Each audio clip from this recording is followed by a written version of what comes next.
नाशिक विधान परिषदेमध्ये आणखी ट्विस्ट येण्याची शक्यता। गोकुळ गीते यांना पाठिंब्यासाठी मनवण्याचे प्रयत्न। उमेदवारी कायम ठेवून नरेंद्र दराडे यांना पाठिंबा द्यावा, शिवसेनेची भूमिका।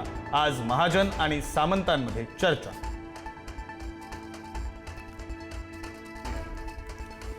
उमेदवारी माघारीवरून नाशिकमध्ये हाय व्होल्टेज ड्रामा। गणेश गीतेंनी अर्ज मागे घेतला, मात्र कुणाल दराडेंनी बाप काढल्याचा आरोप करत गोकुळ गीतेंचा माघारीला नकार।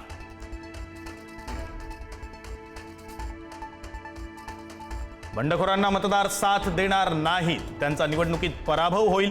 विधान परिषद निवडणुकीमध्ये महायुतीचाच विजय, गिरीश महाजनांना विश्वास।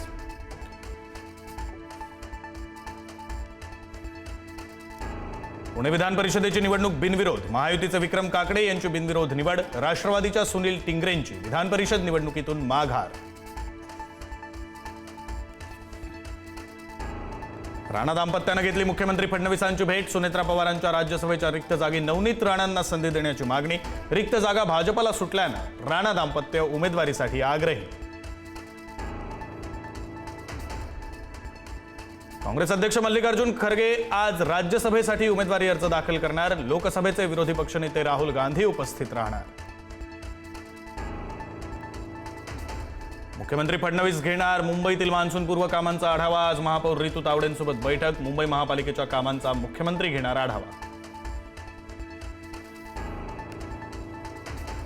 पायाभूत सुविधा निर्मितीचे प्रकल्प गतीनं पूर्ण करा, मुख्यमंत्री देवेंद्र फडणवीस यांच्या सूचना। प्रकल्पास विलंब करणाऱ्या कंत्राटदारांना दुसरं काम न देण्याचे आदेश।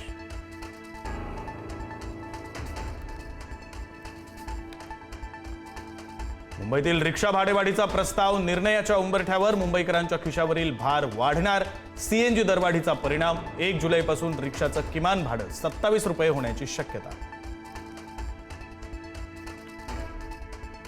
भविष्यात जगातील विमानं महाराष्ट्रातील जैव इंधनावर चालतील। महाराष्ट्र नक्की पेट्रोल मुक्त होईल। पुढारी महाआयकॉन्स कार्यक्रमामध्ये नितीन गडकरींनी व्यक्त केला विश्वास। मुंबई गोवा महामार्ग 99% पूर्ण। संगमेश्वर जवळ फक्त 4 किलोमीटरचा महामार्ग बाकी। पुढारी महाआयकॉन्स पुरस्कार सोहळ्यामध्ये उद्योगमंत्री उदय सामंत यांची माहिती। अकोल्यामध्ये किरकोळ कारणावरून भर रस्त्यात गर्दीच्या ठिकाणी महिलेला मारहाण। गाडी हळू चालवण्यास सांगितल्याचा राग आल्यानं महिलेला काठीनं मारहाण। अकोल्यातील महिलांच्या सुरक्षेचा मुद्दा ऐरणीवर। नीटची परीक्षा देण्याची पुन्हा हिंमत नाही असं म्हणत विद्यार्थिनीची आत्महत्या। मध्य प्रदेशातील विद्यार्थिनी आकांक्षा चतुर्वेदीनं नागपुरात केली आत्महत्या।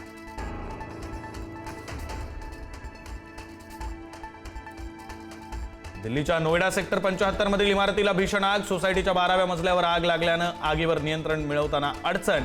आगीचं कारण आणि जीवितहानीबाबत अद्याप कोणतीही माहिती नाही। रशियाने युक्रेनच्या खेर्सनमध्ये रुग्णवाहिकेवर ड्रोन डागले। 3 वैद्यकीय कर्मचारी गंभीर जखमी। वैद्यकीय सेवेला लक्ष्य केल्यानं जगभरातून संताप।